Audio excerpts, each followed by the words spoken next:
Vamos a empezar. Ok, epístola a los hebreos. Les mandé un resumen algunos sobre lo que era una epístola, ¿verdad? En resumen, una epístola es una carta. Una carta tiene un remitente y un destinatario, o sea, aquel que lo va a recibir, el receptor. Así de sencillo.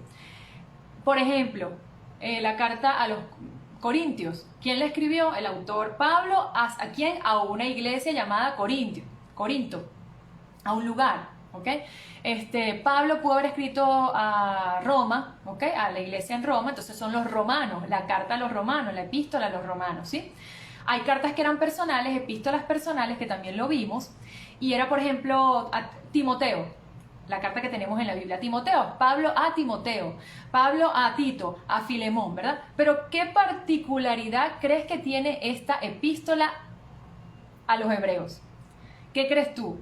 Pues que no hay un autor 100% certificado y que todos estemos de acuerdo en que ese es el autor. Es decir, que podemos decir que en esta carta es un autor desconocido. ¿Okay? Quizás tú has estudiado en un lugar que fue Pablo, que fue Bernabé, que fue Silas, que fue Apolos, porque todos ellos están como candidatos de que pudieron haber escrito la carta a los hebreos. Priscila, Felipe, Aquila, Clemente, un montón de gente está incluida en que quiere ser el autor de el libro de los hebreos, pero anota bien, es un libro que no se ha llegado a decir que tiene un autor en particular, por eso hablamos que es un autor desconocido, ¿ok? Muchos dicen que es Pablo, pero fíjate que en alguna oportunidad dice que el autor conoció a Timoteo, pero le dice hermano. Entonces vemos que Pablo normalmente habla de Timoteo como su hijo. Entonces hay ciertas cosas que el autor nos deja saber que como que no es Pablo. ¿Ok? Ahora, tampoco eso salva ni desalva, ¿ok? O sea, hay cosas en las que yo se las voy a enseñar, pero no nos vamos a detener como que es un gran problema, pero bueno, así es esta carta, no tiene un autor específico, ¿sí?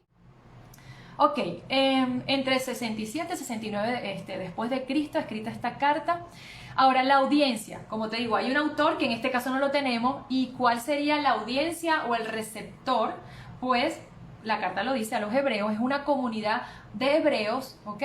Porque nos damos cuenta el énfasis que le da el autor a los sacrificios, al sacerdocio levítico, y es un libro muy interesante porque nos va a ayudar a entender mejor todo lo que es el Antiguo Testamento y el sistema del sacrificio, ¿ok? De saludos a Argentina, que también se están conectando desde allá, desde varios lugares del mundo, Dios los guarde. Entonces, hebreos, ¿cuál es el contexto?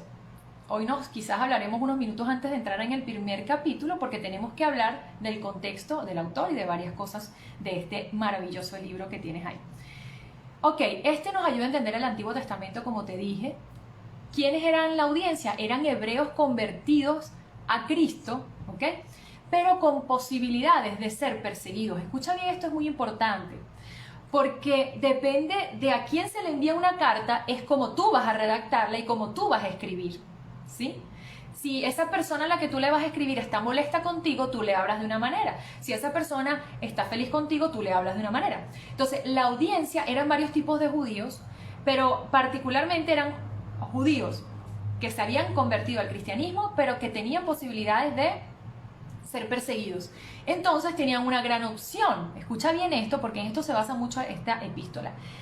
Estos cristianos judíos o hebreos convertidos tenían la opción entonces de disminuir a Cristo al nivel de los ángeles, como para decir, bueno, le creo pero no tanto, mejor no me meto en tanto rollo, mejor no me comprometo mucho en la iglesia, mejor no me hago pasar como fanática, ¿verdad? Entonces ellos empezaron a decir, para que no me persigan, para que no tener mucho problema, vamos a poner a Jesucristo como que en el mismo nivel de los ángeles, y de hecho eso se trata el primer capítulo.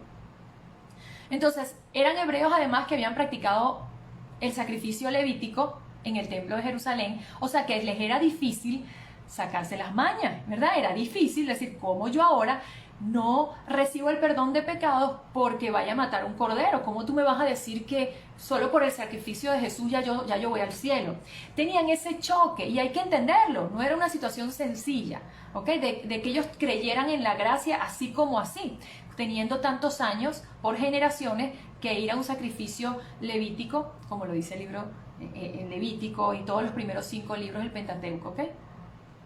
Entonces, el escritor va a enfatizar en este libro la superioridad del cristianismo sobre el judaísmo, ¿ok?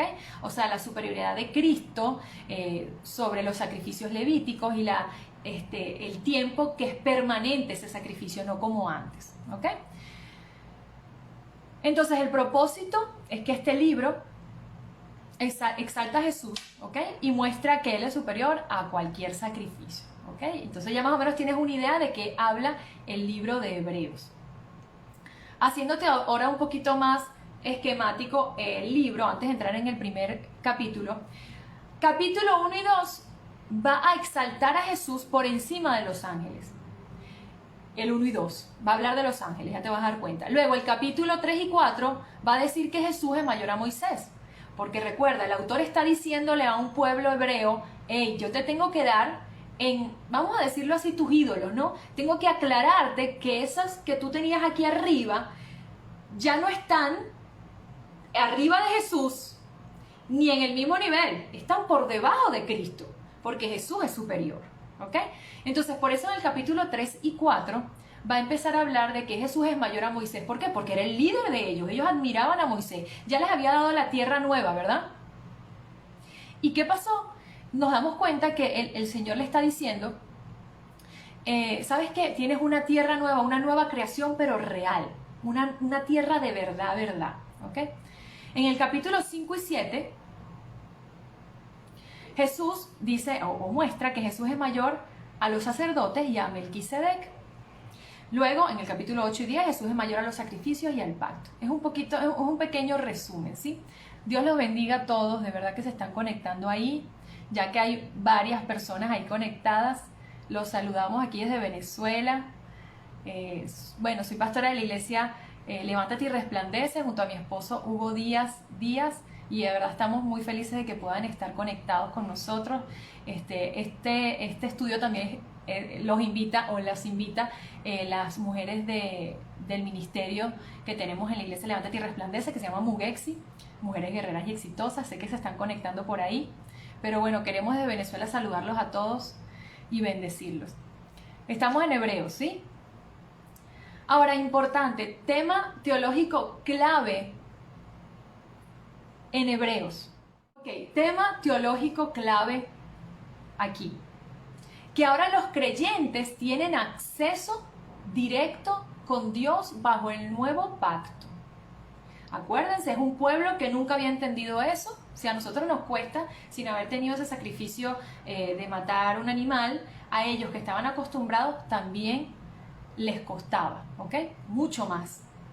Es una epístola doctrinal y práctica. O sea, vamos a aprender en este libro cosas doctrinales básicas para nosotros, indispensables para nosotros, pero también vida cristiana y cómo aplicarlas a nuestra vida, ¿ok?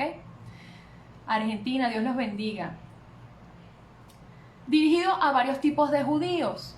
Ya vamos a entrar al primer capítulo, ¿ok? Esta es la introducción. Dios te bendiga también a ti y todos los que están escribiendo. Tipos de judíos o personas que recibían el mensaje de este autor, que era ¿quién? Para los que no se conectaron en el momento, desconocido. Tenemos un autor desconocido, ¿ok? Pero él escribe a varios tipos de judíos. Unos eran creyentes judíos, pero eran rechazados. Imagínate, eras el nuevo de la situación, eras el rechazado. ¿Cómo se te ocurre a ti decir que ese Mesías, ese profeta, te va a hacer expiación de tus pecados? ¿No? ¿Cómo te vas a salir de esa religión? ¿Cómo siendo católico toda la vida vas a salir de ahí? ¿Cómo teniendo una familia que cree todos en esto? ¿Cómo tú vas a ser diferente? Todos nos hemos enfrentado en algún momento a eso. Pues ellos se estaban enfrentando también a eso, ¿sí?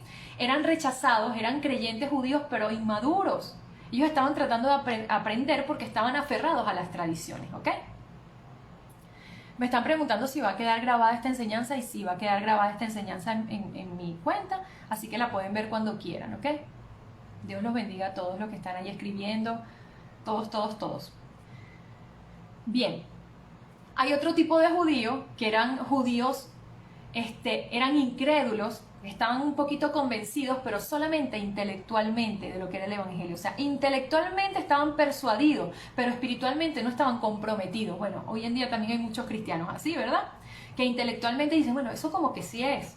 Eso como que me suena chévere, eso como que tiene lógica, pero no nos comprometemos espiritualmente, que ahí está la salvación, no aquí, ¿ok? Obviamente con la boca declaramos salvación, tenemos que pensar porque tenemos que someter la mente a Cristo, pero hey, nuestro espíritu tiene que estar conectado al Señor y que tener una fe real en el Salvador, ¿ok? En este tiempo habían judíos que solamente decían, bueno, eso me suena chévere, pero espiritualmente no voy a ceder y no estoy comprometida, ¿ok? Capítulo 1 del libro de Hebreos. Ve conmigo, agarra tu Biblia. Mira, ya solamente leyendo la Biblia hay poder.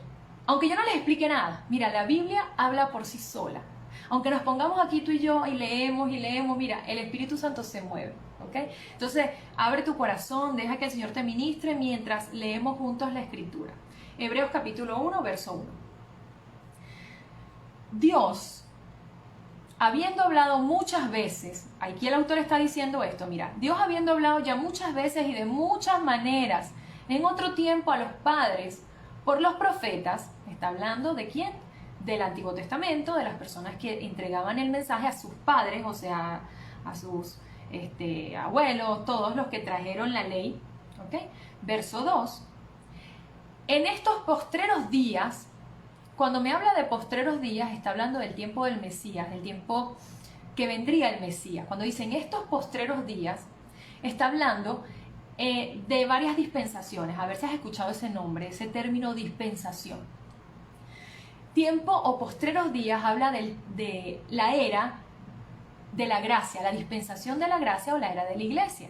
En esos postreros días, o sea, cuando estemos en la gracia, y es en la gracia en que estamos ahora, ¿sí? Para no detenerme mucho en esas 7 dispensaciones, dice la palabra, nos ha hablado por el Hijo. En estos postreros días, en el tiempo en que ellos estaban viviendo, nos ha hablado por el Hijo, a quien constituyó heredero de todo, y por quien asimismo hizo el universo. Aquí nos declara la deidad. ¿Qué es la deidad de Cristo? Es algo fundamental para nosotros como cristianos. ¿Por qué? Porque Jesús es 100% Dios y 100% hombre. ¿Cómo se explica eso? Pues es así. El Señor Jesús necesitaba ser 100% Dios para poder vencer el pecado, 100% hombre para vencer el pecado y vencer o ser el segundo Adán, vencer al primer Adán, ¿ok? Y darnos la salvación. Lo que dice el verso 2, nos ha hablado por el Hijo a quien constituyó heredero de todo y por quien asimismo hizo el universo. Habla de la deidad. Heredero es un término terrenal, ¿ok? Habla de su parte humana y que hizo todo, hizo el universo, habla de Dios, está hablando del Hijo como 100% Dios, 100% hombre. Verso 3, el cual, siendo el resplandor de su gloria, ¿de la gloria de quién? El cual Jesús, siendo el resplandor de su gloria, el resplandor de Dios, de la gloria de Dios, y la imagen misma de su sustancia, o sea, la reproducción exacta de Dios. Está diciendo el autor, hey, hebreos, judíos, yo sé que les cuesta creer que Jesús, el Mesías, el que vino de Nazaret, sí, Jesús de Nazaret, podrá salir algo bueno de ahí, si ese es la sustancia del mismo Dios. Ese es la reproducción exacta de Dios, porque es Dios. Y sigue diciendo, y quien sustenta todas las cosas con la palabra de su poder. Qué bello esto, a mí me encanta porque mira, el Señor no crea algo para dejarlo olvidado. Dice Colosenses 1:17, lo puedes anotar y lo lees después. Y Él es antes de todas las cosas, y todas las cosas en Él subsisten. ¿En quién? En Jesucristo. Todas las cosas fueron en Él y en Él subsisten. Es decir, Jesús creó. Habla de movimiento. A ver si me estoy explicando. Yo estoy aquí emocionada y no me estoy explicando bien. Este término, sustenta, transmite movimiento. Porque aquel que tuvo la capacidad de crear o pronunció o se hizo, habló para que existiera algo, ¿sí? Sustenta y además consuma el propósito. A ver, Dios creó todo. pero no lo dejó olvidado. Él creó y lo sostiene. No creó una estrella y de repente se le olvidó esa estrella y se chocó con otra y destruyó la tierra y no, es que se me olvidó esa estrella que había puesto ahí. Él sostiene todo. Él te sostiene a ti y me sostiene a mí. Señor, pero ¿para qué me creaste? Si te creó, si te dio vida, es porque te va a sostener hasta el final. Dice que quien sustenta todas las cosas con la palabra de su poder. Él sustenta la creación, Él hace que todo sea perfecto y esté perfectamente alineado para que haya la gravedad que se necesita, todo perfecto. Igual nuestra vida, aunque a veces parezca que está en caos, el Señor la está sosteniendo. Seguimos por aquí. Y quien sustenta todas las cosas con la palabra de su poder. Habiendo efectuado la purificación de nuestros pecados por medio de sí mismo. ¿Por qué le habla de purificación de pecados al pueblo hebreo?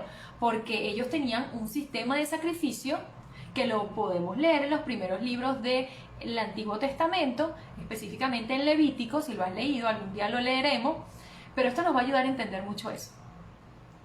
Entonces dice, la purificación de nuestros pecados. Ese pueblo estaba acostumbrado a dar un sacrificio y luego una vez al año el sumo sacerdote tenía que entrar en el tabernáculo, hacer un sacrificio, no tener pecado él, para poder perdonar el pecado de todos. Y si el sacerdote le sonaba la campanita porque se moría, era porque el Señor no había aceptado, no estaba limpio y ese año el pueblo no había sido perdonado. Imagínate qué estrés. Y por eso aquí el autor de Hebreos le está diciendo, habiendo efectuado la purificación de nuestros pecados por medio de sí mismo, o sea, por lo que Él hizo en la cruz, derrotando el poder de la culpa del pecado, lo que Jesús hizo en la cruz del Calvario, derrotó la culpa del pecado. Eso porque a veces pecamos y bueno, ya el Señor nos perdonó, pero queda la culpa, aún la culpa de ese pecado el Señor la llevó. El Señor llevó todo en esa cruz. Dice Tito 2:14, quien se dio a sí mismo por nosotros para redimirnos de toda iniquidad y purificar para sí un pueblo propio, celoso de buenas obras. El Señor murió por nosotros y estamos en la era de la gracia, no para el libertinaje, sino lo hizo para tener un pueblo santo para sí mismo, un pueblo celoso de buenas obras. Seguimos leyendo porque esto es hermoso. Voy otra vez. Habiendo efectuado la purificación de nuestros pecados por medio de sí mismo, y no lo dejo así, dice, se sentó a la diestra de la majestad en las alturas. Y muchos versículos de la Escritura hablan sobre que Dios está sentado en el trono. Y a la diestra está ¿quién? Jesucristo, ¿verdad? Romanos 8:34, por darte uno de esos pasajes, dice, ¿quién es el que condenará? Cristo es el que murió, más aún, el que también resucitó, el que además está a la diestra de Dios, el que también intercede por nosotros. ¡Qué belleza! O sea, estamos hablando de un Salvador victorioso, no de un mártir derrotado. Aquí el autor está diciendo, mira, o sea, Él dio todo lo que tenía para que tus pecados fueran perdonados y no quedó como un mártir ahí echado y tirado y olvidado, no. Estamos hablando de un Salvador victorioso. Y cuando habla se sentó, es como decir, ¿sabes qué? Su obra expiatoria concluyó. Él se sienta como para decir, consumado es, ¿sabes qué? Lo hice por ti. Me siento en el trono porque ya hice mi trabajo por ti. Porque lo di todo, di mi vida por ti. ¿Ok? Entonces Él sigue intercediendo, pero Él pudo decir, consumado es, me siento a reinar con poder. Te guardo, te cuido, te protejo, pero ¿sabes qué? A veces queremos que Dios siga haciendo cosas por nosotros, cuando lo más importante, lo que realmente nosotros necesitábamos, que era la salvación, el Señor lo hizo. Y se sentó a reinar en autoridad. Y te dice a ti, ¿sabes qué? Yo soy la cabeza, dice Jesús. Pero hey, tú no eres la cola. Yo soy la cabeza de la iglesia. ¿Y dónde está la iglesia poderosa, verdad? ¿Dónde está la iglesia que tiene autoridad? Porque Cristo es la cabeza de la iglesia. Si Cristo es mi cabeza, yo tengo una autoridad y puedo ejercer esa autoridad también en el mundo espiritual. Seguimos. Vamos apenas por el verso 4. Son creo que 14. Nos va a dar tiempo, ¿verdad que sí? Dios los bendiga a todos desde de los que se están en Chile, se están conectando. Verso 4 del capítulo 1 del libro de Hebreos. Ahora bien, mira dónde nos vamos a meter. Ya el autor, mira, yo estoy viendo algo que no está bien en esta secta, porque habían sectas entre los hebreos que colocaban a los ángeles en una posición superior a Jesús. Y por eso le escribe esto en esta carta. Dice, hecho tanto superior a los ángeles. ¿Quién? ¿De quién estamos hablando? De Jesús. Hecho tanto superior a los ángeles, porque fíjate algo. El Hijo en esencia divina ha existido siempre. Eso tiene que estar claro. Jesucristo no es que apareció de repente, es que cuando vino de la Virgen María, es que Él entendió que había vida en el mundo. No, Jesús siempre existió, ¿ok? Jesús sale de Dios porque es Dios mismo, pero se desarrolla en el vientre de una mujer cuando viene a ser hombre, ¿sí? Ahora, Él es eterno, divinamente siempre ha sido eterno, pero por un tiempo fue hecho menor que los ángeles. ¿Por qué? Porque vino a la tierra, ¿ok? Él no volaba, él no hacía esto, él tenía poder de Dios, pero tenía que tener un cuerpo humano. Por eso se habla, y te lo voy a hablar de una vez porque eso ha traído a veces confusión. Me dicen que el internet está un poquito intenso por ahí, de verdad lo siento mucho, espero que puedan ver la repetición. Sí lo vamos a dejar grabado, ¿ok? Para que lo puedan ver y luego puedan responder la trivia y bueno, puedan aprender mucho, ¿sí? Yo continúo por aquí, espero que algunos me estén conmigo todavía. Fíjate algo, no sé si cuando hayas leído este libro de Hebreos en el capítulo 2, te dice lo contrario, porque aquí te dice, hecho tanto superior a los ángeles, pero cuando te vas al capítulo 2, verso 9, te dice, pero vemos aquel que fue hecho un poco menor que los ángeles. Y tú dices, bueno, no entiendo, o sea, ¿está mayor o es menor? Y mucha gente te pregunta, no, dice que es menor, no, dice que es mayor a los ángeles. ¿Jesucristo qué es? Yo te pregunto a ti, ¿mayor o menor que los ángeles? Jesucristo es mayor que los ángeles, pero por un tiempo, cuando estuvo en la tierra, tuvo que ser menor porque Él dejó su trono. Él dejó su señorío, su poder, su autoridad y se humilló, como alguien lo escribió ahí que vi. Ay, qué bueno que ahí Ruth dice, aquí seguimos, qué bueno que están ahí. Se humilló, dejó, o sea, por un tiempo, en el capítulo 2 que lo vamos a ver la semana que viene, dice que fue hecho un poco menor que los ángeles, pero en esencia Jesús no es menor que los ángeles, y es lo que le está diciendo en el primer capítulo, ¿ok? Hecho tanto superior a los ángeles, y sigue diciendo, cuanto heredó más excelente nombre que ellos. ¿Qué nombre heredó Jesucristo? El nombre de Señor, señorío, autoridad, poder, el rey, o sea, Él es el Señor, Rey de reyes y Señor de señores. Ningún ángel tuvo ese nombre, ¿ok? Como el de Jesucristo. ¿Qué son los ángeles entonces? Son seres espirituales, ¿ok? Que están creados por Dios para ministrar a Dios y cumplir sus órdenes y ayudarnos a nosotros, así de sencillo. ¿Ok? ¿Qué pasa? ¿Por qué se escribe tanto en este capítulo sobre los ángeles, como te estaba comentando antes? Había entre los judíos sectas en las que veían a los ángeles mayores que el Mesías, que es Jesucristo. Algunos lo veían más o menos igual. Por ejemplo, algunos decían que el arcángel Miguel era parecido a Jesucristo y otros decían que más bien el arcángel era mayor que Jesús. Hoy en día hay muchas sectas que hablan de eso, que el arcángel Miguel es el hermano de Jesús, que un montón de cosas que no. Aquí vemos en Hebreos que el autor lo está aclarando perfectamente, ¿sí? Entonces, ¿qué pasa con esa doctrina de los ángeles? Pues ellos tienen su lugar, su espacio, su función, pero no adoramos a los ángeles, más bien ellos adoran al Señor. Ellos están para ayudarnos a nosotros según la voluntad de Dios y lo que le pidamos al Señor. Le pedimos a Dios y Dios envía a sus ángeles para guardarnos, protegernos y ayudarnos, ¿ok? Pero no se rinde adoración a los ángeles porque no es algo que sea bíblico y que a Dios le agrade y que sea algo que esté correcto, ¿ok?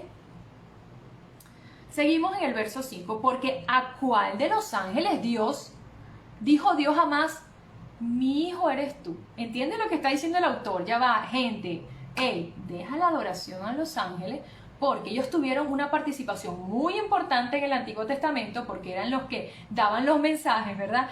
Dios hablaba a través de los ángeles, se aparecían un poco de ángeles todo el tiempo, Aquí ahorita no pasa eso tanto, ¿verdad? ¿Cuánto se les ha aparecido un ángel? O quizás en visiones puede pasar. Pero en ese tiempo era como el medio de, además a través de los profetas, era un medio muy conocido de que Dios hablara y diera mensajes, ¿ok? Entonces está diciendo, pero ¿a cuál de los ángeles Dios dijo jamás? Mi hijo eres tú. Yo te he engendrado hoy y otra vez yo seré a él padre y él será a mí hijo. Está diciendo jamás. Y además este autor es tan sabio que sabe cómo llegarle al pueblo de Dios, a los hebreos que estaban confundidos porque está citando los salmos. A partir de ahora vamos a ver que él cita muchísimos salmos, está citando el Antiguo Testamento para decirle a los hebreos de esa época, mira, es que Dios lo dijo en el Antiguo, hey, aquí no hay nada nuevo inventado. Aquí yo te estoy mostrando cómo Dios habló de que su Hijo Jesús era mayor que esos ángeles a los que tú estás adorando. Ahí estaba citando específicamente el Salmo 2.7 y también una referencia de 2 de Samuel, capítulo 7, verso 14. Perdón. Entonces, había una relación única entre el Hijo y el Padre, ¿ok? Ningún ángel recibió ese nombre de Hijo, ninguno. Solo Jesucristo. Verso 6 dice, y otra vez, me están siguiendo ahí, ¿verdad? Estamos en el verso 6 del capítulo 1 de Hebreos.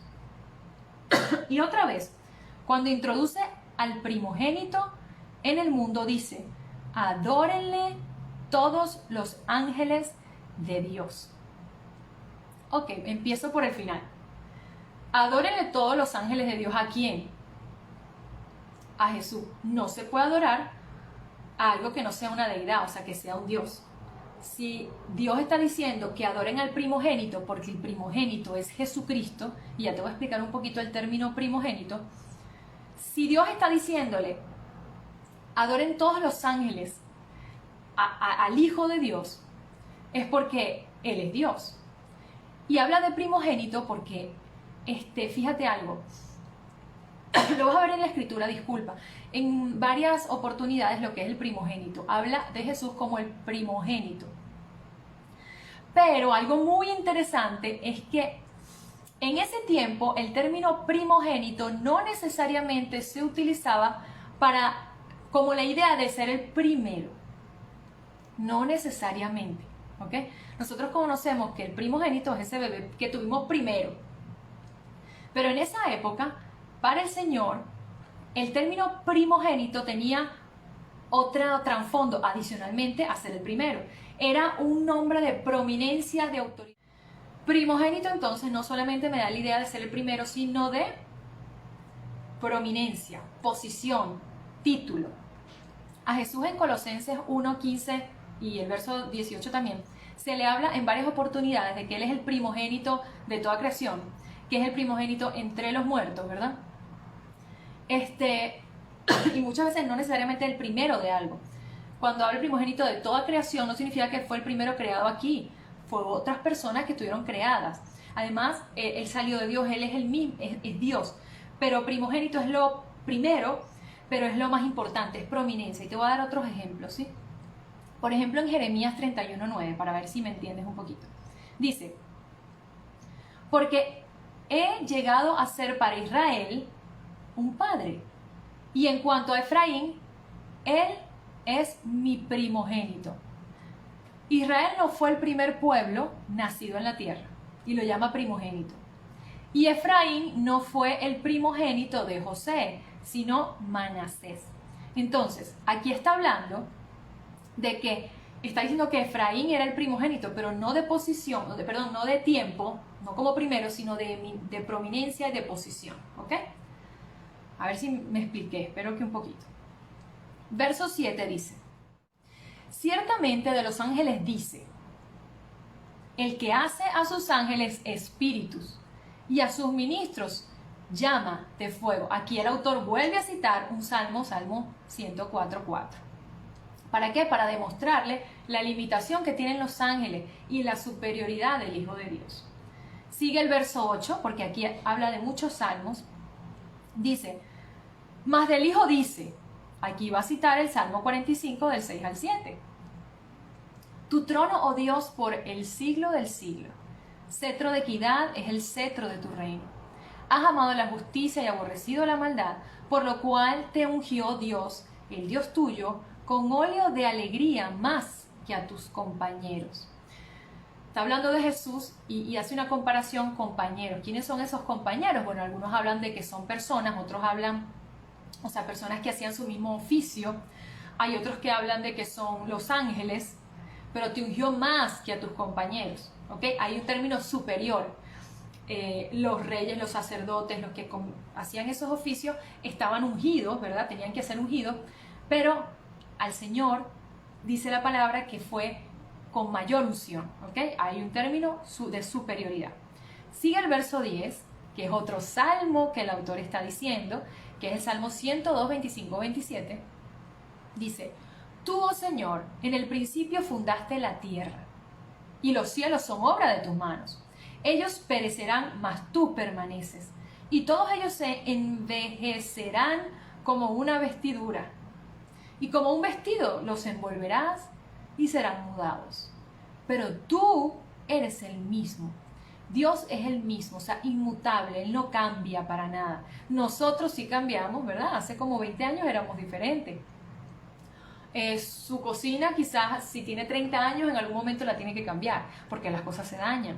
Todo se desgasta, todo se daña en este mundo, pero dice que Él no cambia, Él es perfecto, Él es inmutable. Dice, y tus años no acabarán. Fíjate algo, el Hijo creó el universo, yo sé que tú dirás, bueno, pero fue el Padre, pero mira algo. Dice la palabra en Juan 1, del 1 al 3. En el principio era el Verbo, y el Verbo era con Dios, y el Verbo era Dios. Este era en el principio con Dios.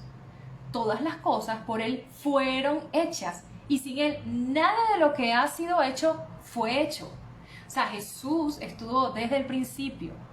No fue una creación de Dios así como vamos a crear al Hijo. Hubo un tiempo en donde se tuvo que manifestar como Hijo en la tierra, ¿ok? Pero Él siempre fue Dios. De hecho dice, ¿quién es el Verbo? Jesucristo. En el principio fue el Verbo era con Dios. Por algo en la Escritura dice, hagamos al hombre a nuestra imagen y semejanza. No fue una sola persona. Fue la primera persona de la Trinidad, la segunda y la tercera. Fue como, mira, vamos a hacer, hagamos, porque ya la Trinidad, ya Padre, Hijo y Espíritu Santo estaban trabajando juntos. Jesús estuvo en la creación y por Él y para Él fueron hechas todas las cosas, ¿ok? Vamos al verso 13 porque ya estamos terminando, apenas nos queda el 13 y el 14. Y también es un salmo. Por ahí me están preguntando qué salmo es, yo lo dije, pero no sé qué salmo me están preguntando. Recuerda que si me mandan un mensaje privado, yo les puedo dar el link de los grupos de WhatsApp. Ya tenemos el segundo grupo, ya el primero está completo, pero el segundo está apenas arrancando, hay 27 personas ahí, así que entran bastantes más.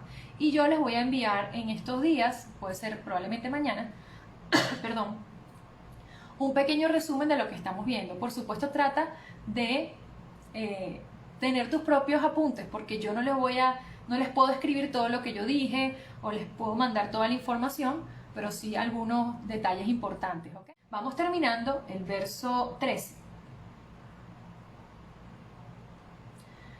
Cita otro salmo, que es el Salmo 110, 1. Pues, ¿a cuál de los ángeles dijo Dios jamás, siéntate a la diestra?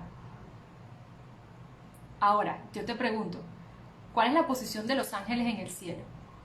Ellos están de pie, dando reverencia, de pie ante Dios. El que está sentado es Jesús. Dice, hasta que ponga a tus enemigos por estrado de tus pies, a Jesucristo. Verso 14. ¿No son todos espíritus ministradores enviados para servicio a favor de los que serán herederos de la salvación? Perdón. Entonces hoy tiene que quedar muy claro cuál es la posición de los ángeles con respecto a la posición de Jesucristo. Aquí el autor está diciendo, pueblo hebreo, Vamos a cambiar estas formas de pensar. Los ángeles son importantes, pero ellos no son superiores a Jesucristo. Mientras que el destino de Cristo es reinar, el destino de los ángeles es servir. Espero que con eso lo hayas entendido. Cristo reina, los ángeles sirven y ellos están para eso, están felices de hacer eso. No podemos exaltarnos a un punto que ellos no necesitan y no quieren. Ellos saben lo que deben hacer, que es servir a Dios y servir a todos los recipientes de la salvación que somos tú y yo. Por eso dice a los herederos de la salvación. O sea, que si mi tía Juanita no cree en Jesús, pero le reza a los ángeles, bueno, no sé qué ángeles son esos porque, disculpa, porque la Biblia me enseña que ciertamente los ángeles están a nuestra disposición, pero todos aquellos que crean en Jesucristo. Y por eso hay ángeles alrededor de ti. Dios ha mandado ángeles a cubrirte. No estás solo, no estás sola. Si Jesús está contigo, ¿quién está contra ti? Hay un ejército completo peleando tus batallas. El mismo Señor dice que el ángel de Jehová, que es Jesucristo, acampa alrededor de los que le temen y los defiende. Y yo me imagino que ese campamento no es pequeño. Él es el capitán del campamento, acampa. Él se monta su carpa y se queda al lado tuyo cuidándote. Y en ese campamento hay un ejército enorme de ángeles cuidándote, cuidando a tu familia, protegiéndote. Entonces, si quizás en algún momento te has desorientado y has hablado con los ángeles, has querido pedirle a ellos algo, yo te invito a que hables directamente con el Padre, porque tenemos acceso a través de Jesús. Recuerda que en Hebreos estamos viendo el gran reto de interpretación, o la clave es que todos podemos llegar al Padre a través de el Hijo por el nuevo pacto. Todos. Tú ahí donde estás hoy, y con esto ya voy a cerrar, puedes hacer una oración a tu Padre Celestial. Puedes decirle: Señor Jesús, a través de Jesús yo me acerco a ti, Padre, al trono de tu gracia, porque al lado tuyo está Jesús, mi Salvador, Jesús el que intercede por mí. Y el Espíritu Santo te inunda, te llena, y Él manda a los ángeles a que te rodeen y haya ángeles a tu favor. Te bendigo, doy gracias a Dios por tu vida. Quizás fue corto, no sé, tú me harás saber después, pero ya Instagram en un rato nos va a desplazar. Y me interesa que cada estudio pueda ser sencillo para ti. Si hay alguna pregunta, pues me la puedes hacer también al privado, aunque mi intención con esto no es meternos en temas sumamente profundos, porque no es una escuela de teología. Yo lo que quiero y le pido al Señor que pueda revelarte la palabra de Dios de una manera que la puedas entender y puedas vivirla, ¿ok? Entonces espero que puedas compartir estas transmisiones, que puedas montar tu foto y etiquetarme para publicarte también, que estuvimos reunidos hoy estudiando la Biblia, que es hermosa, que es fácil de entender cuando ponemos al Espíritu Santo que nos dirija, cuando la estudiamos, la escudriñamos, nos metemos ahí y el Señor nos revela. Los bendigo a todos, gracias por conectarse, así de hashtag, coloca, lo dice la Biblia, lo creo. Coloquen todos ahí en un hashtag, lo dice la Biblia, lo creo, porque si lo dice la Biblia, yo lo creo. Bueno, somos de aquí de Venezuela, la Iglesia Levántate y Resplandece, el Ministerio Mugexi, Mujeres Guerreras y Exitosas. Los dejo a todos con una oración, si nos vamos. Padre, gracias por todo este grupo que se está uniendo a los estudios de hoy. Te pido que avives sus corazones, que ellos puedan hoy tener la necesidad, las ganas y la pasión de conocerte y de conocer tu palabra, Señor. Hazte viva en nuestra vida, porque así eres tú viva. Tú estás viva, Señor. Esa palabra está viva en nuestro ser. Nos confronta, nos quebranta, nos exhorta y nos sana. Llena de tu presencia nuestros hogares, los hogares de tus hijos, y rodéanos con tu favor y con los ángeles que están a nuestro servicio. En el nombre de Jesús.